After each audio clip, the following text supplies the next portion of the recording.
গদখালি বাংলাদেশের ফুলের রাজধানী হিসেবে সুপরিচিত। যশোর জেলা শহর থেকে বেনাপোলের দিকে 18 কিলোমিটার এগোলেই গদখালি বাজার।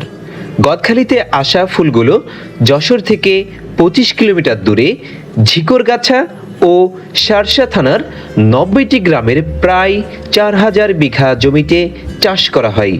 ঝিকরগাছা ও শার্শা থানার গ্রামগুলোর রাস্তার দুই পাশে দিগন্ত বিস্তৃত জমিতে লাল, নীল, হলুদ, বেগুনি আর সাদা রঙের ফুলের সমর দেখে মন্ত্রমুগ্ধের মতো তাকিয়ে থাকতে হয়।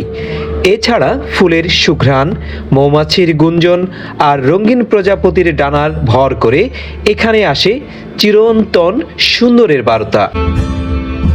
দিগন্ত জোড়া জমিতে চাষ করা হয় রজনীগন্ধা, গোলাপ, গ্ল্যাডিওলাস আর গাঁদা ফুল। সেখান থেকে ফুল সংগ্রহ করে গরুর গাড়িতে গদখালি বাজারে নিয়ে আসা হয়। গদখালি থেকে ঢাকাসহ দেশের বিভিন্ন প্রান্তে পৌঁছে যায় ফুলের রাজধানীর সৌরভ। গদখালি যাওয়ার সবচেয়ে ভালো সময় জানুয়ারি ও ফেব্রুয়ারি মাস। এখন প্রায় সারা বছরই বাহারি ফুলের সৌন্দর্য দর্শনার্থীদের বিমোহিত করে রাখে।